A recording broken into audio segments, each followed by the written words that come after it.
सबसे पहला सवाल मैं चाहता हूं कि कपिल श्रीवास्तव आप इसका जवाब दें। आज का दिन, आज की तारीख समाजवादियों के लिए तो बहुत बड़ी तारीख है।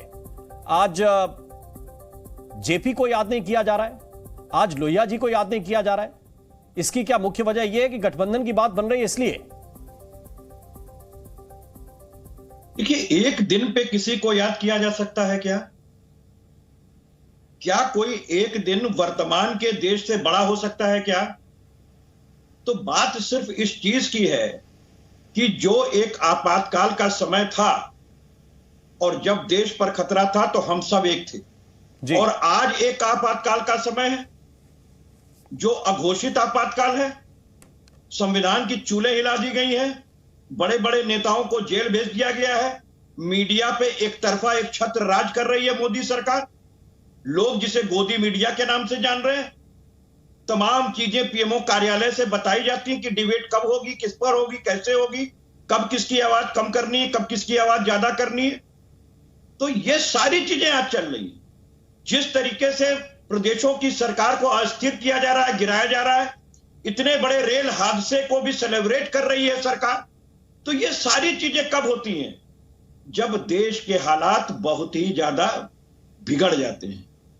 आज 70 साल के इतिहास में कभी सर्वोच्च न्यायालय के कॉलोजियम के 4 वरिष्ठ जज निकल करके नहीं आए थे जिन्होंने कहा था कि हमें, हमारी आत्मा की आवाज कह रही है कि आज हमें कहना चाहिए कि आज देश को, लोकतंत्र को खतरा उत्पन्न हो गया, और हम नहीं कहेंगे तो आने वाली पीढ़ियां हमें माफ नहीं करें।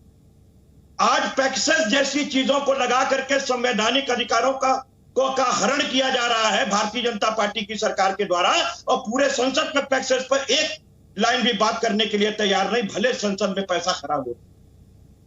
आज एक व्यापारी इतना बड़ा है जो 12 लाख करोड़ रुपए के घोटाले कर लेने के बाद, और अभी अभी श्रीमान जी हमारे प्रधानमंत्री जहां से गुजर के आए हैं, 58,000 करोड़ रुपए का घोटाला लेकर के अमेरिका जांच कर रही है इन्हीं अडानी साहब। लेकिन यहां तो सब कुछ फील गुड हो रहा है भाई साहब। और इस बात की है, मैंने देखिए कहां से बात शुरू की थी। ठीक है, आपकी नजर में दुनिया की सबसे खराब सरकार और 70 साल के इतिहास की सबसे खराब सरकार अभी है। मैंने शुरुआत जेपी से इसीलिए की। आप कह रहे हैं एक दिन नहीं होता किसी चीज को याद करने के लिए।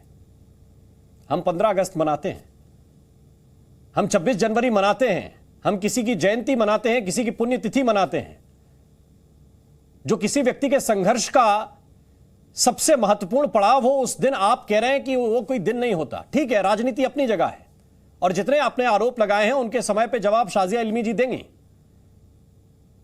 लेकिन ये समाजवादी विचारधारा के लोग बैठकर ये कह रहे हैं कि जेपी को याद करने का कोई दिन नहीं होता, और वो इमरजेंसी की लगाने की तारीख हो जिसमें मुलायम सिंह यादव भी गए उनके साथ आंदोलन में। इसको आप स्वतंत्रता दिवस से कैसे जोड़ रहे हैं? मैं तो तारीख बता रहा हूं कि तारीख हर चीज की महत्वपूर्ण होती है। मैंने ये नहीं कहा गठन कपिल श्रीवास्तव जी, इसी से जोड़ नहीं रहा हूं। मैं ये बता रहा हूं हर चीज की तारीख होती है, किसी की जयंती, किसी की पुण्यतिथि, पूरी बात सुनिए। की चीज नहीं होती है। हम तो कह रहे हैं कि जेपी को हम जीते हैं, लोहिया को हम जीते हैं। कहां जी रहे हैं आप? कहां जी रहे हैं? उन्हीं के नाम पर समाजवाद का झंडा लेकर के पताका मुलायम सिंह यादव जी ने, यही तो मैंने कहा कि मुलायम सिंह यादव भी इस आंदोलन का हिस्सा थे। मैं आप बार बार कह रहा हूं, ये भी याद नहीं कर सकते कि खाली आपको गठबंधन करना इसलिए? ना, इतिहास से सबक लिया जाता है।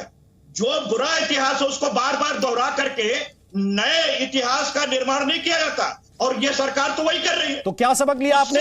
बुरा कर रही है। नहीं, क्या सबक लिया आपने? अखिलेश यादव ने क्या कहा कांग्रेस सरकार के बारे में, सीबीआई के विषय में, कि सीबीआई ने कैसे दबाया है, कैसे परेशान किया? ये कोई छुपी हुई बात है क्या? अखिलेश यादव का अभी का बयान है। नहीं, बिल्कुल ठीक बात। ये सबक लिया आपने? जिस समय सीबीआई, सुप्रीम कोर्ट ने कहा कि नहीं कहा इस बात को कि तोता मैना है? कहा ना। आज क्या है? ना, वही तो मैं पूछ रहा हूं। जिन गोगोई साहब पर कुछ आरोप लगे थे, मुझे बताइए वो आरोप कहां है? अरे मैं तो कह रहा हूं कि ये कपिल श्रीवास्तव ने सबक लिया। ना, बताइए। और शाजी इल्मी साहब से जरा ले लीजिएगा, ठीक है, कि जो वो आरोप थे वो अचानक कैसे गायब हो गए? कहां है?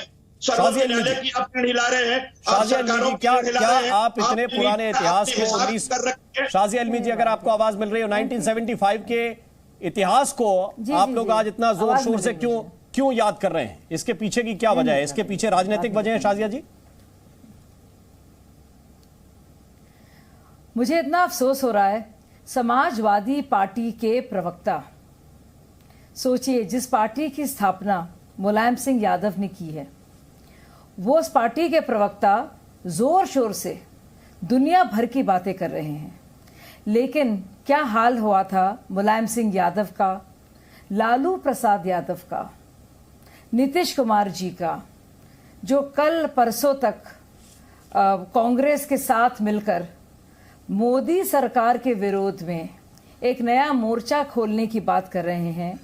जो उद्धव ठाकरे, जिनके पिताजी बाला साहब ठाकरे हिंदू सम्राट माने जाते हैं, वो उमर अब्दुल्ला जी के साथ बैठे हैं। आज का दौर देखिए ये, और सब लोग देख भी रहे हैं और सुन भी रहे हैं। और अभी भी मुझे इतना शर्मनाक बयान, मेरे पिताजी हमारा सबसे पुराना उर्दू का अखबार और बहुत राम मनोहर लोहिया जी के बहुत ही क्लोज हो रहे हैं, जयप्रकाश नारायण मूवमेंट से पूरा हमारा साथ रहा है। हम लोग तो खैर बहुत से लोग हम लोग में से पैदा नहीं हुए या बहुत ही छोटे रहे होंगे, जहाँ तक बात है 75 की।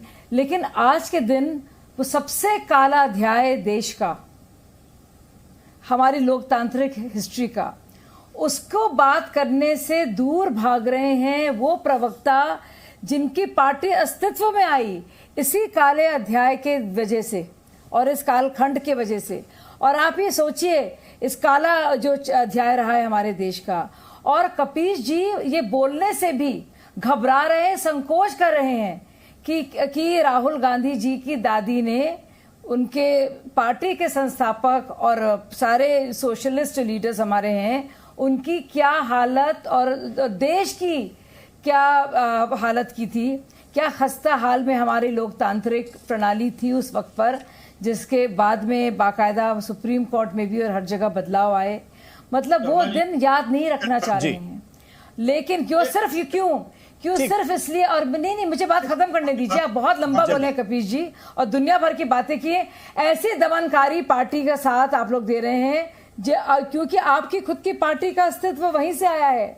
ये वही बात हो गई कि कांग्रेस पार्टी के साथ वो सब पार्टियां खड़ी हैं, खैर आम आदमी पार्टी तो नहीं खड़ी है, लेकिन जो दमनकारी रवैया जो रहा है, चाहे वो अन्ना हजारे आंदोलन, अध्यादेश की शर्त अगर मान ले कांग्रेस, तो वो भी खड़ा होना चाहते हैं। नहीं, उसकी वो वजह मैं बताती हूँ आपको। वजह देश प्रेम नहीं है या जो आंदोलन बड़े बड़े रहे हैं उसकी भी वजह नहीं है, वो सिर्फ एक खौफ है मोदी का।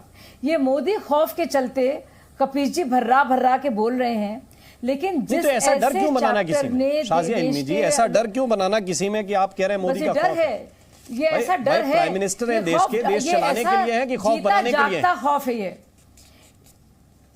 अरे पर विपक्ष को तो खौफ है ना, देश और विपक्ष में फर्क है। अब देखिए, देश का हर एक नागरिक खुशी से झूम रहा है कि भारत की, और ये भारत की जो पीएम मोदी की विदेश यात्रा पर भी सवाल उठा रहे थे, दुनिया भर में जय जयकार है। खत्म, आखिरी बात नहीं, कौन से लोग परेशान हैं? देखिए, चीन परेशान है सबसे ज्यादा, पाकिस्तान परेशान है उनके साथ, और तीसरा एक सेक्शन जो हमारे देश में बैठा है वो विपक्ष। ये तीन एंटिटीज हैं, अखिलेश प्रताप सिंह, चीन और जो चीन के तहत है, और पाकिस्तानी।